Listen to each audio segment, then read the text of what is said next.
It was back in January 2006 when the year's first robotics competition began, with a kickoff rally in New Hampshire that was beamed by satellite to auditoriums all over the country.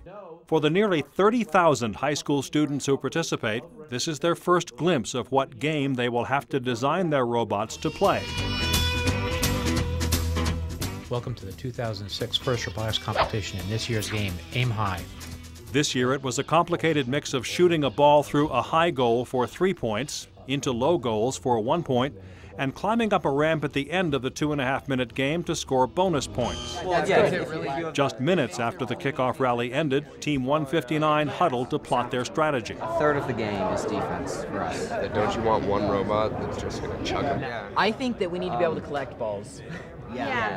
Because that's one of the great things about this competition is that they give you a problem and it's really vague and it's very real world, and we end up working through it just like a staff of engineers at HP would, but we're in high school, which is a really great opportunity. Guys, I want to try and shy away from coming up with specific designs. Working out the robot's design and building several prototypes to test ideas consumed the next several weeks.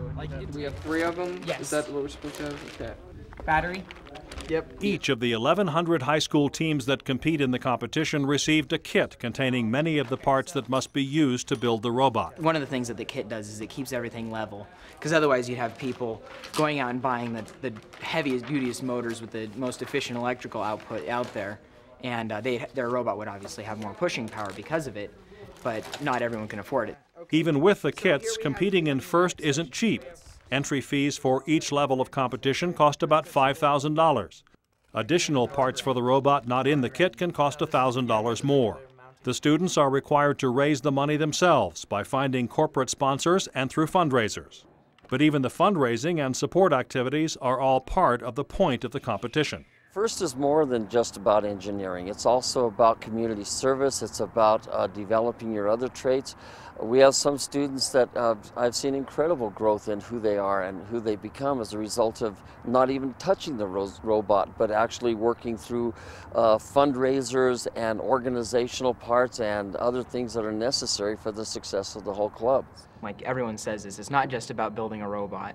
There's also the Chairman's Award, which is basically the most coveted thing that First awards. And it's basically to make sure that teams are getting the whole point of First, which is to not only teach engineering and design skills, but to also teach the ability to integrate a program with lots of students to raise large amounts of money. Team 159 was lucky to have a well-equipped machine shop in their school, so they could make most of the parts themselves. Many schools have to pay to have that done. I think it would be better to focus on having a robot that can push, that can do something, and collect balls, like a lot of balls, instead of trying to shoot it. Building the robot also requires a lot of negotiating between people who disagree about design priorities. Team 159 split between students who thought the robot should primarily concentrate on the simpler task of scoring 1-point low goals, and those who wanted to build a more complicated 3-point shooting mechanism. Okay, so everyone in favor of the 3-point system, or the 3-point shooting being our primary scoring objective, please raise your hands. Okay, 1, 2, okay. I'm going to call that a majority. I think I'm pretty safe in saying that.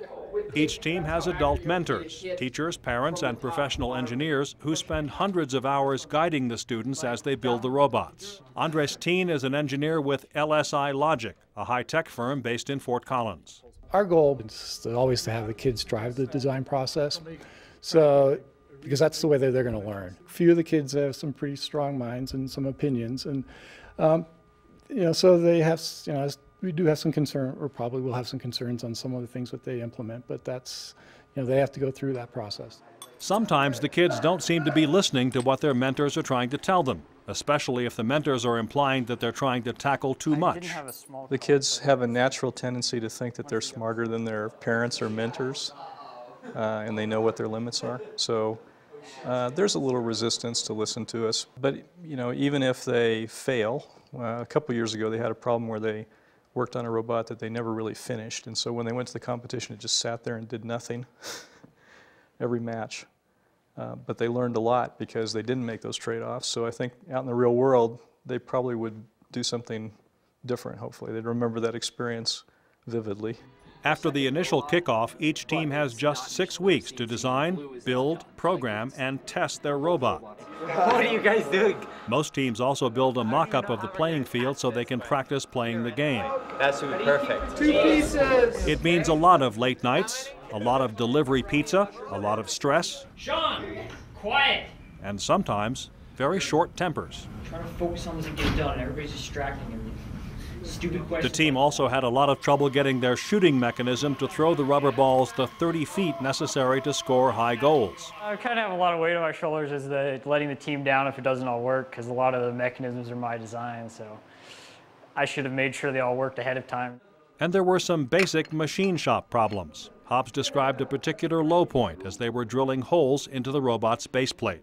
On one side, our holes weren't the right dimensions, and we couldn't figure out why, and then we realized that the table had been tilted like a couple hundredths of an inch, but because the table was offset just by that little bit, the difference between one end of the plate and the other was huge. And so by this time it was like 4:30 in the morning, and we realized that everything we'd done that night was pretty much for naught, because this table was off by 2/100ths of an inch. In February, with only 1 week to go before the deadline, the programmers still had no robot to work with. It's definitely getting a little bit stressful, especially since I'm learning how to program, and the programming comes into effect once you have a robot. So like all of the stuff we've written so far, it can't be tested until we have the actual robot. Dean Kamen says FIRST deliberately makes the process difficult. We don't make the challenges hard, we make them impossible, because life is full of impossible challenges. I spend my life trying to build equipment knowing that I can't get it perfect, I can't get it fast enough, I can't get it cheap enough. We try to make FIRST a microcosm of the real world of science and engineering. When World Report continues, how Team 159's robot will fare in competition.